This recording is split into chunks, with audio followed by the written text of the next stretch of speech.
The first time Logan Whitaker finally believed me, a doctor had to say what my tears could not. I sat on the edge of a private examination bed at Whitaker Medical Center, one hand wrapped around the thin paper cup of water a nurse had given me, the other resting over the small curve of my stomach beneath my sweater.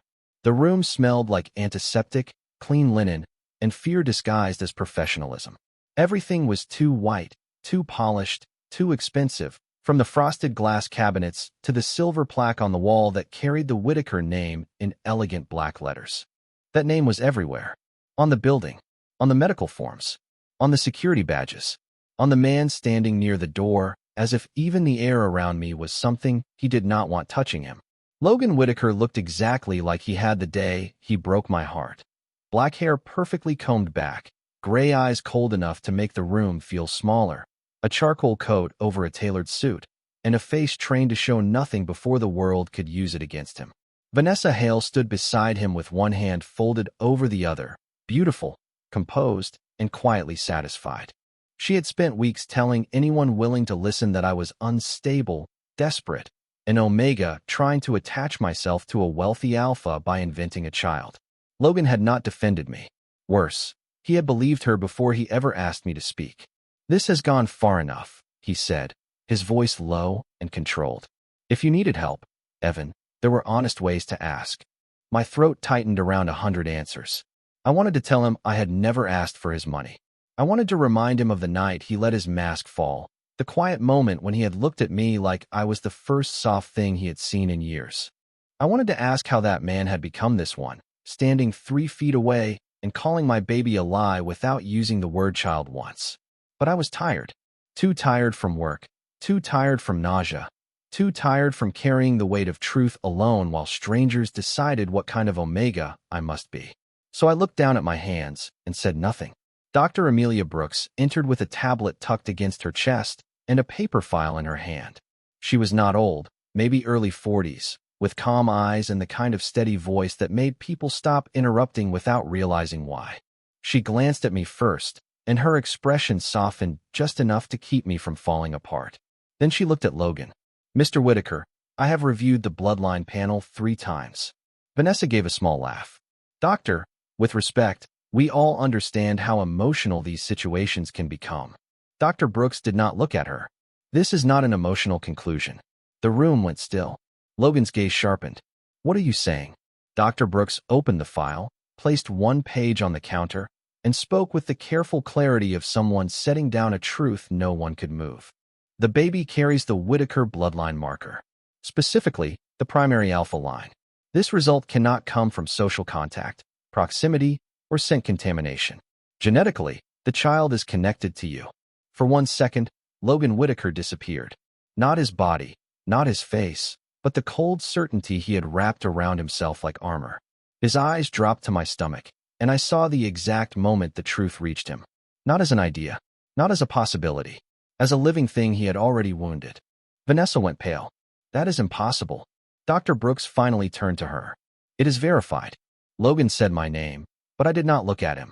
I had spent weeks wanting him to say it with belief, with apology, with anything except suspicion.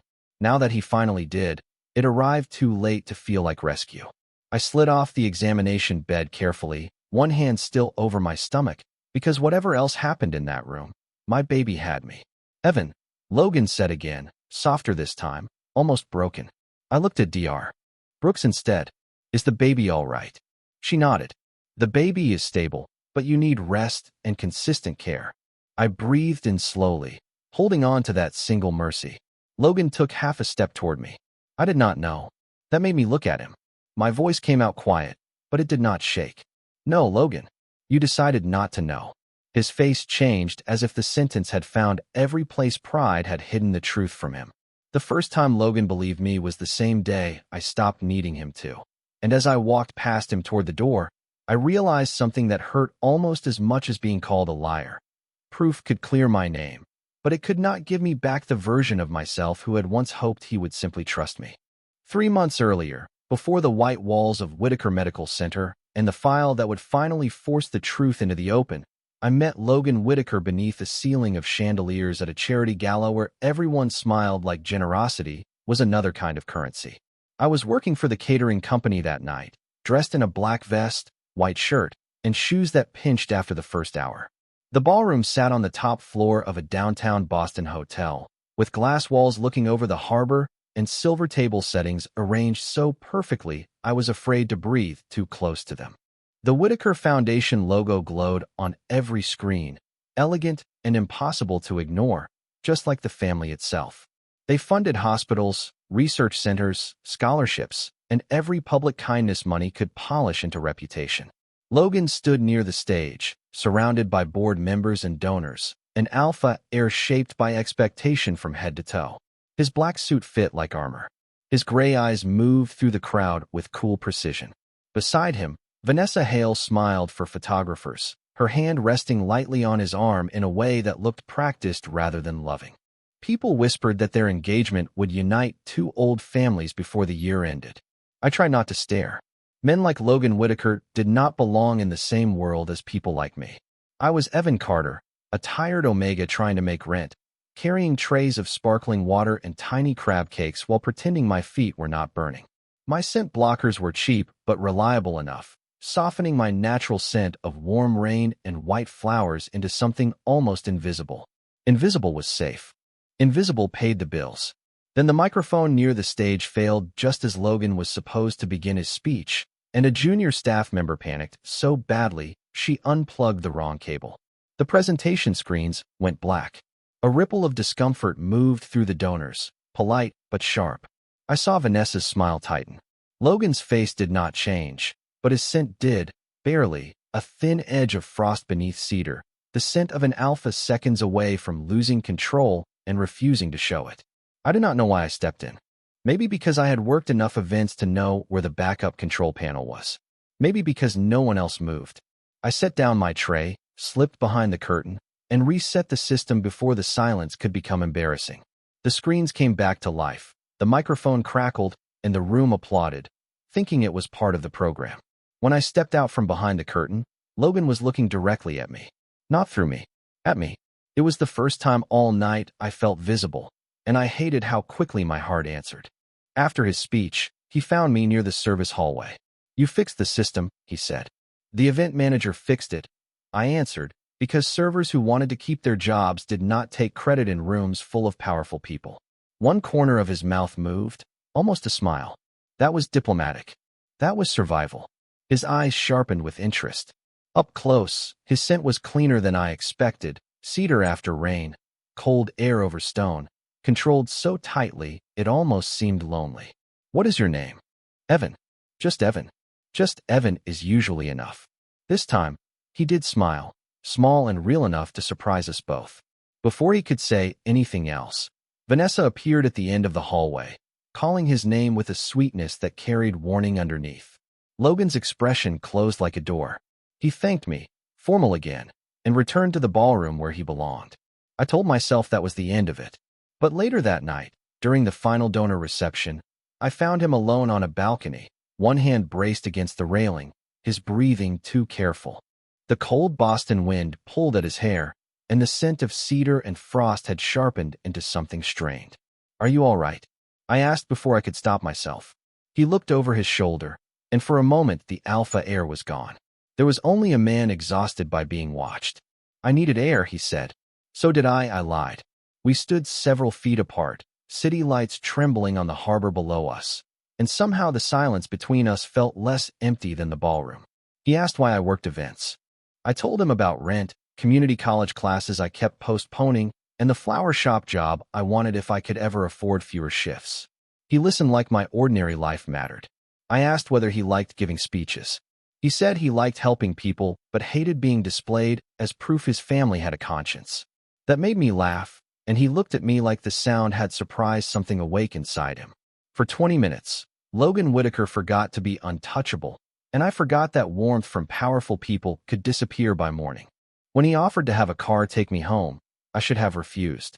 Instead, I accepted, telling myself kindness was not dangerous if you did not expect it to last. I did not know that the same man who looked at me under the harbor lights as if I were real would one day stand in a hospital room and need a doctor to prove I had told the truth. The car Logan sent for me did not take me straight home. It should have, And maybe if it had, my life would have stayed simple enough to survive. But halfway across Boston, rain began striking the windshield in silver sheets, and the driver received a quiet call that made his eyes flick to the rearview mirror. "Mr. Whitaker asks if you would wait at the hotel lounge," he said carefully. "There is a weather delay, and he wants to thank you properly before you leave."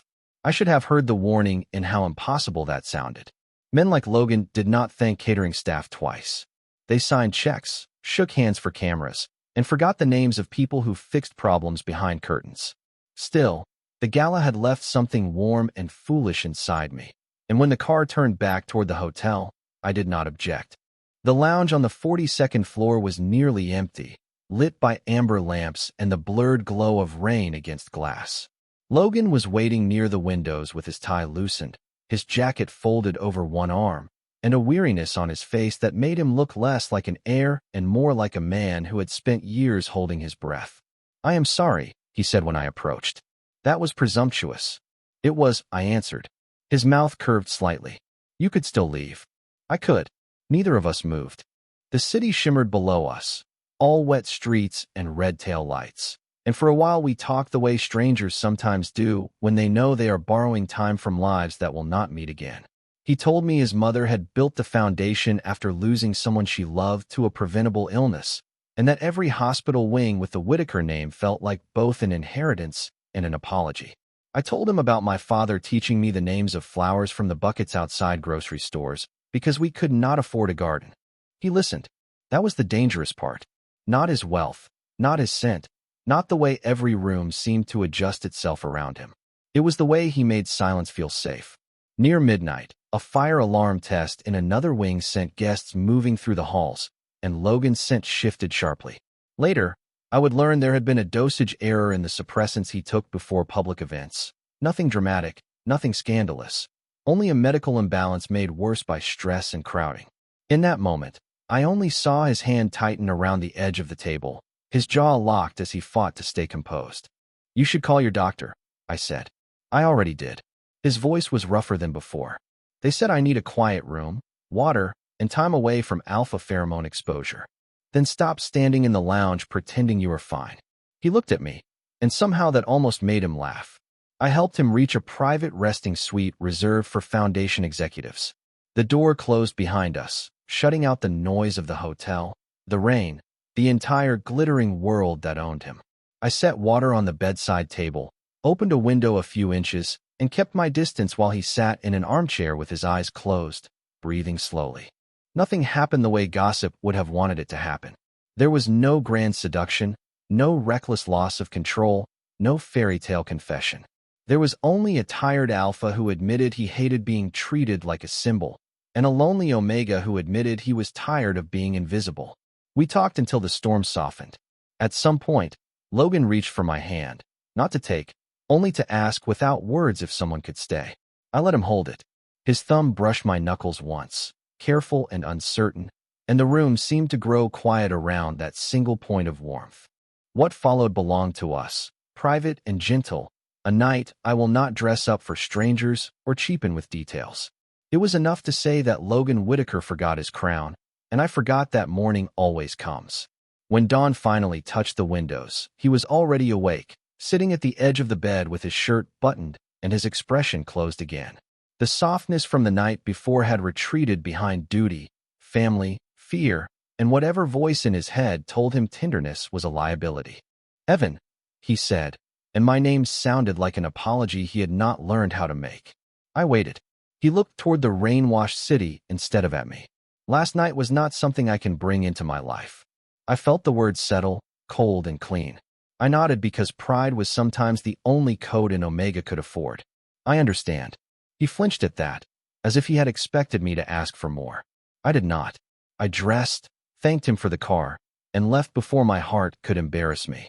2 weeks later, the smell of coffee made me sick. 3 weeks later, I cried over a wilted bouquet at the flower shop where I had just started working. By the 5th week, I stood in a community clinic bathroom staring at 2 pink lines while rain tapped against the small frosted window.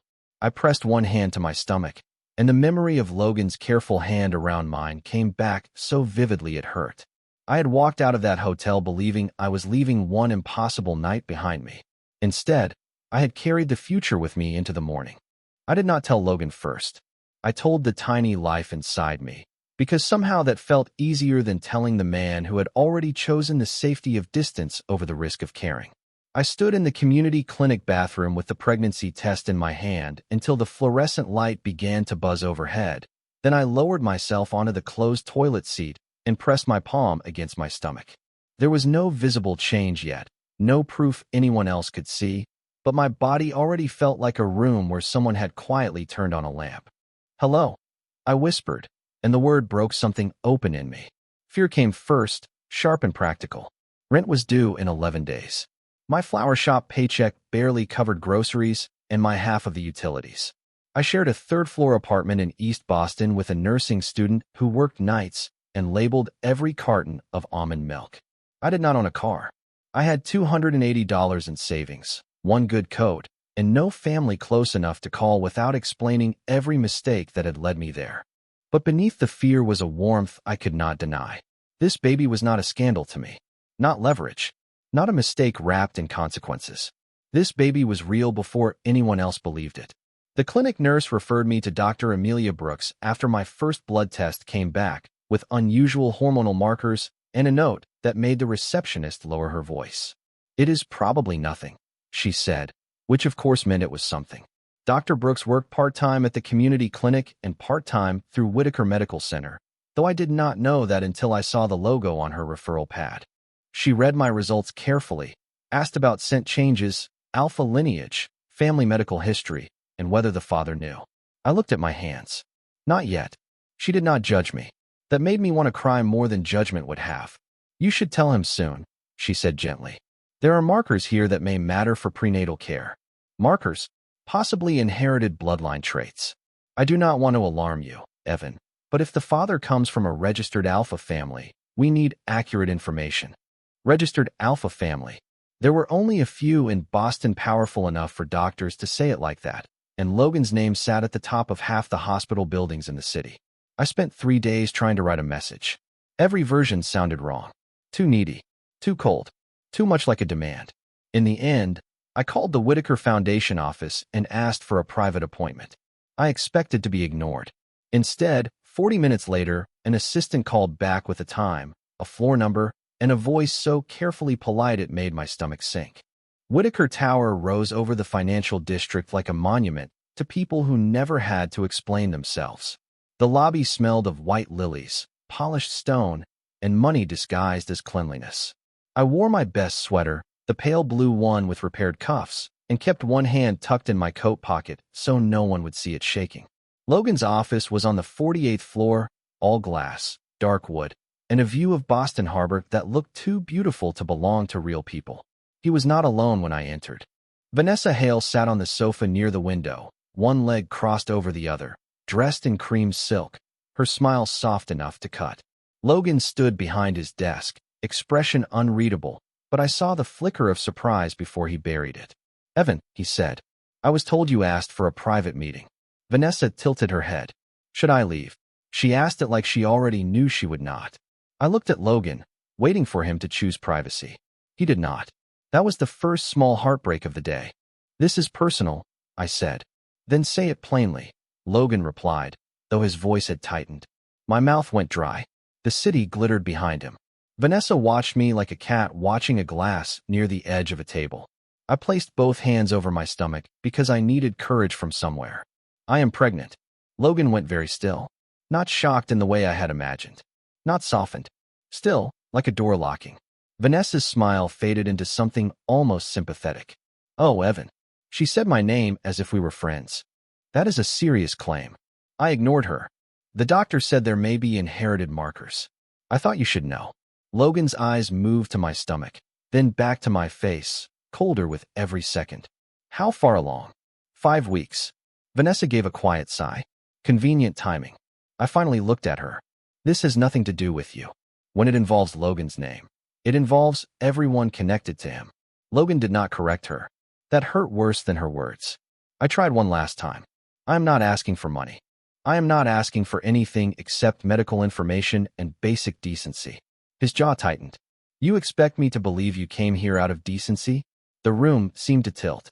I came here because this baby deserves the truth. His voice dropped, controlled and cruel in the way fear sometimes becomes cruelty when pride is nearby. You are not carrying my child. You are carrying a story you think I will pay to silence. For a moment, I could not breathe. Vanessa looked down at her lap, hiding satisfaction behind lowered lashes. Logan opened a drawer, removed a business card, and set it on the desk.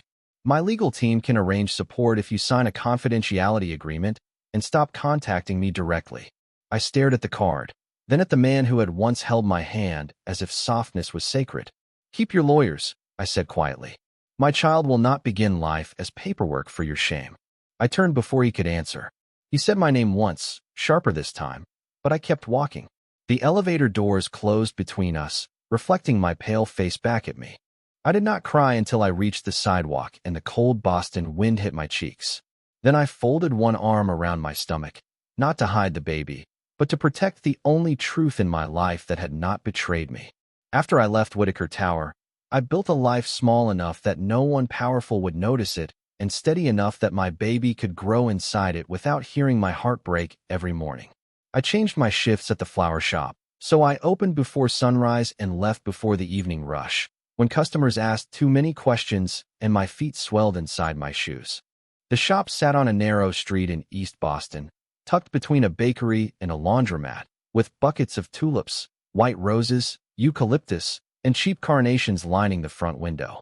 I liked working there because flowers did not ask whether you were telling the truth.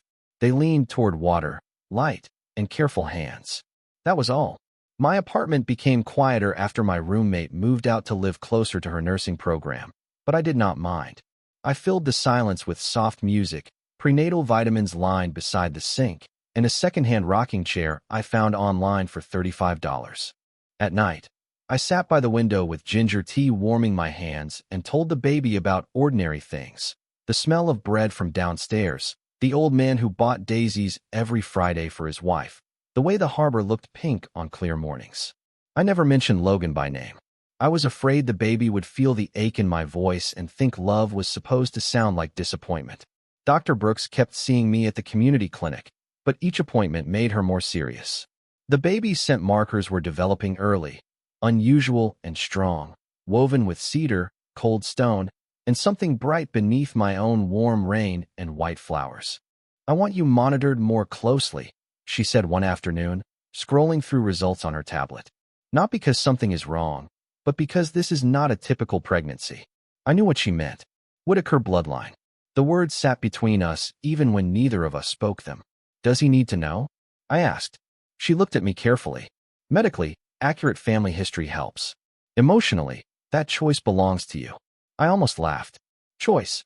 Logan had made sure every door between us had a lock, then acted surprised when I stopped knocking.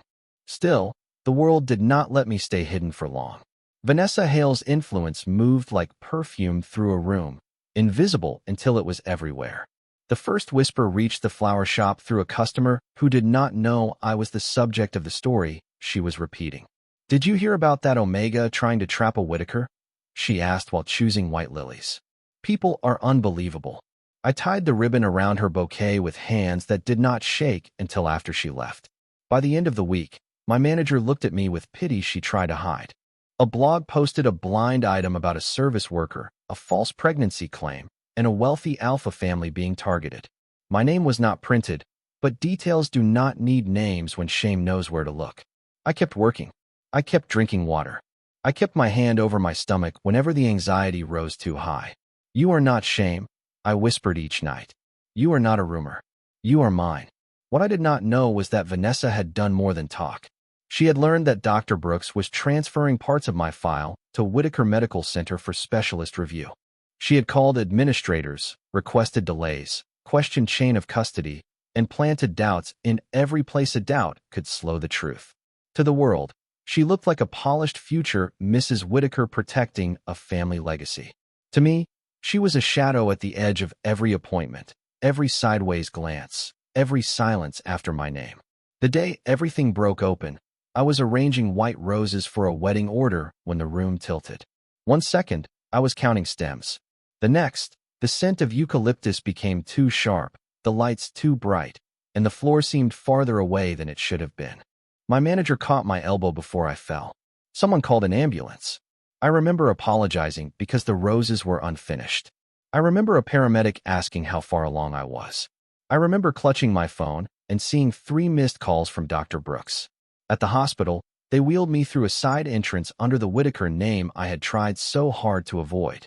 Dr. Brooks met me in the examination room with concern tight around her eyes. "Evan, your blood pressure is too high. You and the baby are stable, but you need rest." I nodded, too exhausted to argue, then heard voices outside the door. One was Vanessa's, smooth and urgent. The other was Logan's. My whole body went cold before the door opened. He stepped inside in a dark coat, face unreadable, eyes moving first to me, then to the monitor, then to the hand I had curled protectively over my stomach. Vanessa stood behind him like a beautiful warning. Logan said my name, and for the first time since his office, he sounded uncertain. But uncertainty was not belief. Not yet. The proof was still in Dr. Brooks's hands, waiting to become the sentence that would change everything. Logan stood inside the examination room like a man who had walked into a future he no longer had the right to enter. The monitors beside my bed blinked softly, steady green lines and quiet numbers that seemed too calm for the storm gathering between us. Vanessa remained near the door, her cream coat perfect, her expression arranged into concern, but I could feel the satisfaction beneath it like perfume gone sour. She thought exhaustion had made me weak. She thought the hospital walls and the Whitaker name above them would make me small enough to manage. Maybe a month ago, they would have.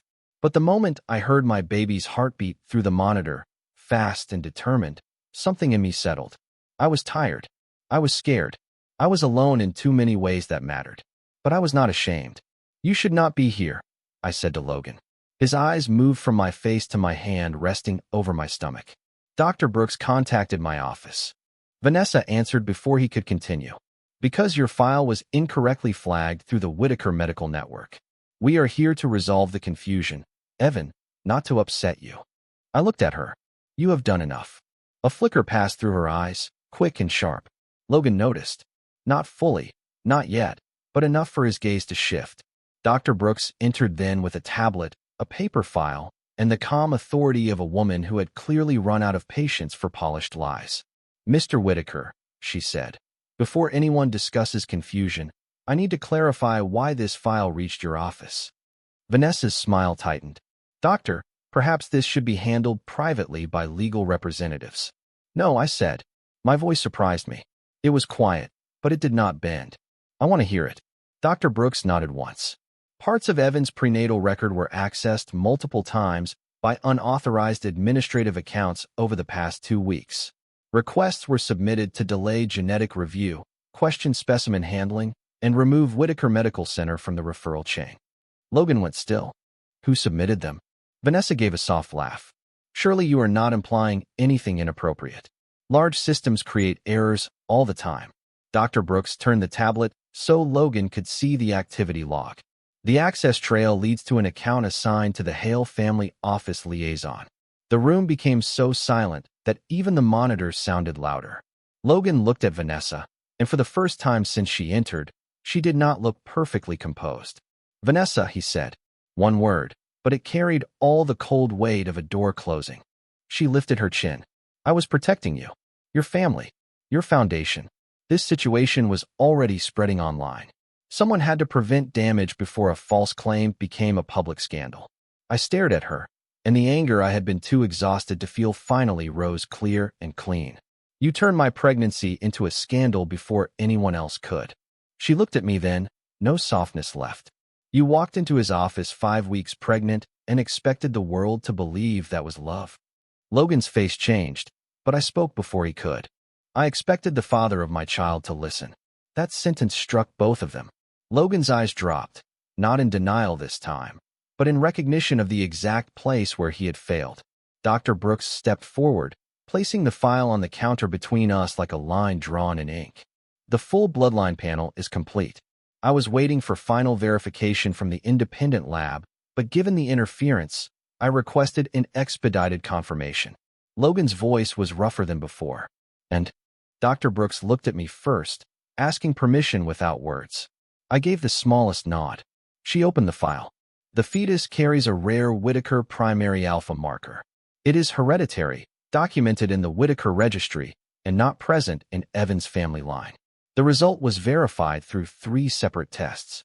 Vanessa went pale. That is not possible. It is not only possible, Dr. Brooks said evenly. It is medically conclusive. Logan took a step back as if the floor had shifted under him.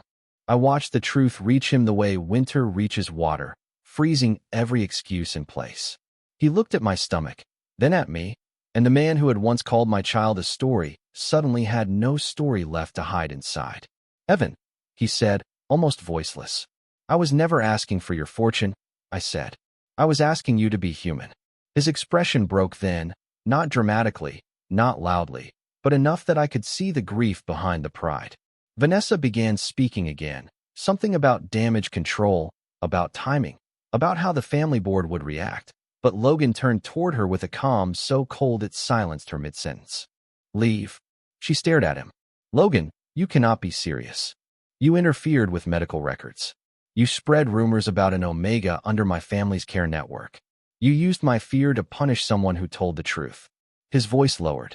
Leave before I ask hospital security to escort you out. Vanessa's mouth opened, then closed. For once, there was nothing elegant she could say. When the door shut behind her, the room felt larger and emptier. Logan turned back to me, but he did not come closer. That mattered.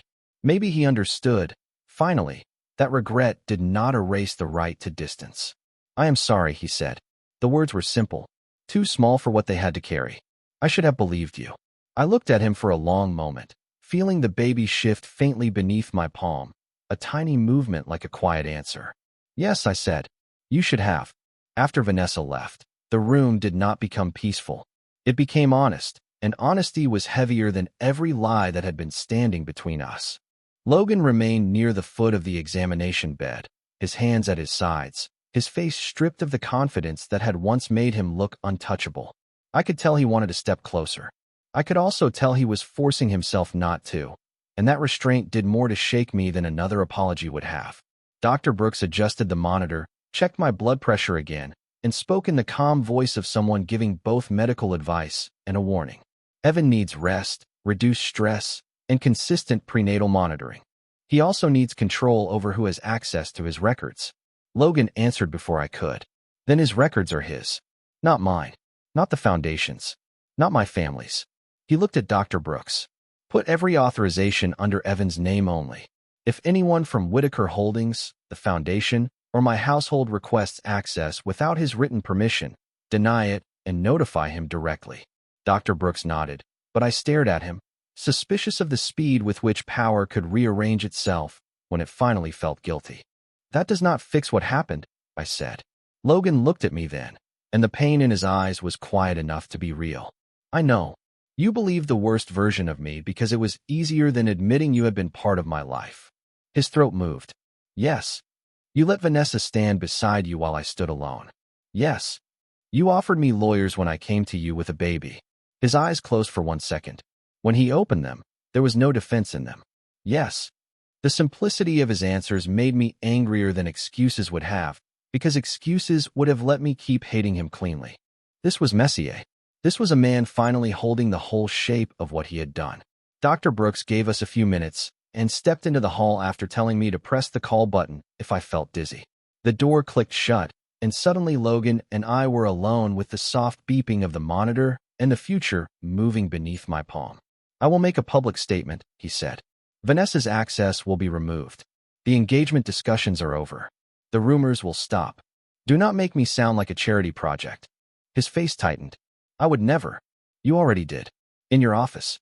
In front of her. The words landed. He nodded slowly. Then I will be careful. And you will approve anything before it is said. I looked away toward the window. Boston was gray beyond the glass. Rain sliding down in thin, crooked lines. You keep talking like this is a problem to solve. It is not a problem. His voice was rough. It is my child. And you are the person I failed before I even understood what you were carrying. I pressed my lips together, because some part of me had wanted those words weeks ago, and hearing them now felt like receiving medicine after the wound had scarred. "I do not know what I want from you," I admitted. "I know. I do not want to move into your house. I will not ask. I do not want your family making decisions about my body, my appointments, or my baby. They will not. And I do not want you thinking that because a test proved the truth, you suddenly get to be forgiven."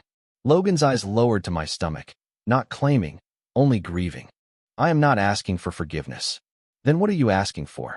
He was silent long enough that I thought he might give the wrong answer. Then he said, "Permission to earn a place where I should have stood from the beginning." My hand tightened over the blanket. The baby shifted again, faint and fluttering, as if reminding me that the choice was no longer only about pain. It was also about what kind of world I wanted this child to enter. "You can start with the truth," I said. Logan nodded. "The truth is that I was afraid you wanted my name. So I used my name to hurt you first." The honesty cut deeper than I expected. "And now I am afraid our child will one day ask why I did not believe his father when it mattered." His voice broke slightly on the last word, and I hated that it moved something in me. I was not ready to comfort him. I was not ready to forgive him. But I was ready to stop carrying the entire truth alone. Dr. Brooks returned with discharge instructions, and Logan stepped back as if distance had become a promise. Before leaving, he placed a plain business card on the counter, not the legal team's card from his office, but one with only his personal number written by hand. "Only if you need it," he said. I did not pick it up until after he left the room. Even then, I told myself it was for emergencies, for medical information, for the baby. But when I slipped it into my coat pocket, my hand was shaking, not from fear this time, but from the terrible possibility that the man who had broken my trust might actually understand he would have to rebuild it one quiet day at a time.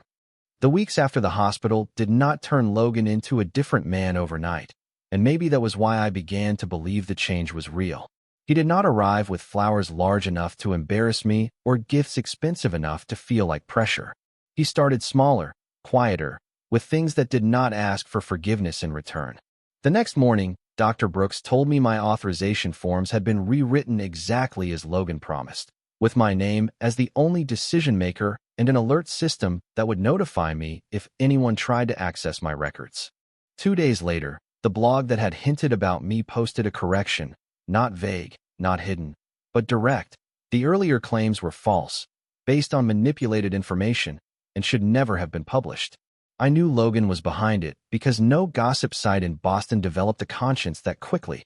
He did not call to take credit. He only sent one text that said, "I am sorry your name needed defending from damage I helped create." I read it 3 times and did not answer. He kept showing up anyway, never at my apartment door, never where I worked, never in a way that made me feel cornered. Every Thursday, he sat in the far corner of the Whitaker Medical Center waiting room before my appointment, holding a paper cup of ginger tea from the cafe downstairs. The first time I saw him there, I almost turned around. He stood immediately, not moving toward me, and placed the tea on the table between us. "Dr. Brooks said ginger helps nausea," he said. "You do not have to take it." I did not. The second week, I took it after he left. The third week, I drank it while he sat 12 feet away, pretending not to notice. By the fourth week, I let him walk me to the elevator, and when a photographer near the lobby raised a camera, Logan stepped calmly into the frame, blocking me without touching me. "No pictures," he said, not loudly, not angrily, just with enough certainty that the man lowered the camera and disappeared into the crowd. I expected that to feel like control. Instead, because Logan looked at me afterward and asked, "Was that all right?" It felt like something new. Respect, maybe. A language I had forgotten powerful men could learn. Vanessa vanished from public events after the hospital investigation became unavoidable. Her family issued a polished statement about privacy and misunderstanding, but Logan refused to let the word misunderstanding survive. He stood before the Whitaker Foundation board, the same people who had smiled down from the gala banners, and said the interference with my care had been deliberate, unacceptable, and enabled by a culture that treated Omegas without wealth as liabilities before people. Dr. Brooks told me later that the room had gone silent enough to hear pens stop moving. I did not watch the recording when it leaked online. I did not need to see his remorse performed for strangers. What mattered more was the afternoon he came to the flower shop after closing, not entering until I unlocked the door myself. He looked out of place among buckets of tulips and baby's breath. Too tall, too dark, too carefully dressed for a shop that smelled like wet stems and old tile. I brought something, he said, holding up a small paperback. It was not about business, law, or image repair. It was a beginner's guide to newborn care, with sticky notes already poking out of the pages. Against my better judgment, I laughed. You annotated a baby book? Logan looked serious. There are swaddling diagrams. They are less intuitive than expected. The laugh hurt my chest because it came from a place I thought had closed. He looked at me like the sound was a gift he knew better than to reach for. That night, after he left, I stood in the back room with one hand over my stomach while the baby shifted firmly beneath my palm. Your father is learning, I whispered, and the words did not taste like surrender. They tasted like caution with a small door open. Months passed in careful steps. Logan attended classes at the hospital, but sat in the back unless I invited him closer. He learned my appointment schedule, but never assumed he could come in. He placed funds for the baby in a trust controlled by me, then sent the documents through Dr. Brooks instead of using them as a reason to see me. When I told him I planned to name the baby Mason Carter, he went quiet for a moment, then nodded. Carter is a good name, he said. It is yours. And Whitaker? I asked, testing him before I could stop myself. His eyes lifted to mine. A name should be a gift, not a demand. I looked away first because my heart was not ready to be softened that gently. By the time winter returned to Boston, my belly was round beneath my coat. The flower shop window was painted with snowflakes, and Logan knew how to wait so well that sometimes I hated him for making it harder to hate him. He had not earned forgiveness yet, but he had earned a chair in the waiting room, a copy of the ultrasound tucked carefully into his wallet after I gave it to him. And one evening in December, when the baby kicked hard enough to make me gasp, he earned the right to place his hand over mine and feel his son move for the first time. Mason Carter was born on the coldest morning of January, while Boston slept under 6 inches of snow and the harbor disappeared behind a wall of white. The hospital room was quiet except for the soft rhythm of machines, Dr. Brooks's steady voice, and Logan's breathing from the chair near the door. He had stayed exactly where I asked him to stay, close enough to be present, far enough that I never felt crowded. When the nurse placed Mason against my chest, the whole world narrowed to one small, warm wait and one fierce cry that sounded like life refusing to be ignored. He had dark hair, a tiny frown, and a scent so soft it brought tears to my eyes. Warm rain, white flowers, cedar, and clean winter air. Not mine alone. Not Logan's alone. Ours, though I was still learning what that word could mean without losing myself inside it. Logan stood slowly, both hands visible, his face pale with awe and fear. He did not ask to hold him. He did not step closer. He only looked at our son like the room had become sacred and he was afraid to breathe too loudly. He is beautiful, Logan whispered. I looked down at Mason's small hand opening against my shirt, then back at the man near the door who had spent months learning patience the hard way. Come here, I said. Logan's eyes lifted to mine, shocked enough that it almost made me smile. He crossed the room carefully and stopped beside the bed. I shifted Mason just enough for Logan to see his face. For a long moment, Logan only stared. Then Mason's tiny fingers curled around one of his. Something broke across Logan's expression, not pain this time, but wonder too large for pride. Hello, Mason, he said, voice rough and trembling. I am sorry I was late. I did not tell him not to say that. Some apologies belonged at the beginning of a life, even if the child was too small to understand them yet. The weeks that followed were messy, sleepless, and ordinary in ways I had once thought impossible for us. Logan came over with groceries, diapers, and the baby book still full of sticky notes, but he always knocked, even after I gave him a spare key for emergencies. He learned to warm bottles, fold tiny laundry, and hum badly enough that Mason stopped crying just to stare at him in confusion. He attended foundation meetings by video from my kitchen table while wearing a burp cloth over one shoulder, his serious alpha air voice completely ruined by the sight of a sleeping baby against his chest. I laughed more than I meant to. Sometimes grief still found me. It came when strangers congratulated Logan as if fatherhood had begun the moment he accepted it, not the moment I first protected it alone. It came when my body ached with exhaustion and memory, when old headlines resurfaced, when I remembered standing in his office with Vanessa smiling beside him. On those days, Logan did not ask me to move on. He made tea, took Mason for a walk around the block, and gave me quiet without making me feel abandoned inside it. 3 months after Mason was born, Logan invited me to the Whitaker Foundation Spring Gala, the same event where our story had first turned. I almost said no. Then I looked at Mason asleep in his crib, one fist tucked beneath his cheek, and realized I was tired of hiding from rooms where people had once decided what I was worth. I went wearing a simple navy suit, Mason's small blanket folded in my bag, and Logan beside me, but half a step back, exactly where I asked him to be. This time, when cameras flashed, he did not speak for me. He handed me the microphone after his speech and stood quietly while I announced the new Carter Whitaker Patient Rights Fund, created to protect privacy, medical consent, and dignity for Omegas without wealth or influence. The ballroom went silent, then rose in applause that felt less like charity and more like correction. Logan looked at me with pride he did not try to own. Later, on the balcony above the harbor, snowmelt dripping from the railings and city lights trembling on the water, he said, "I know love is not proof. It is practice." I looked at him, at the man who had once needed a doctor to teach him the truth, and saw someone still imperfect, still learning, but no longer hiding from the work. "And trust?" I asked. He smiled faintly. "Trust is showing up tomorrow without assuming yesterday was enough." That answer stayed with me. A year later, Mason took his first steps in the flower shop between buckets of white roses and eucalyptus, wobbling from my arms toward Logan, who knelt on the old tile floor with his hands open and tears in his eyes. Mason laughed when he reached him, proud of himself, proud of us, proud of a world he did not know had once doubted his right to exist. I watched Logan lift him gently, and for the first time, the past did not disappear, but it stopped standing between us like a locked door.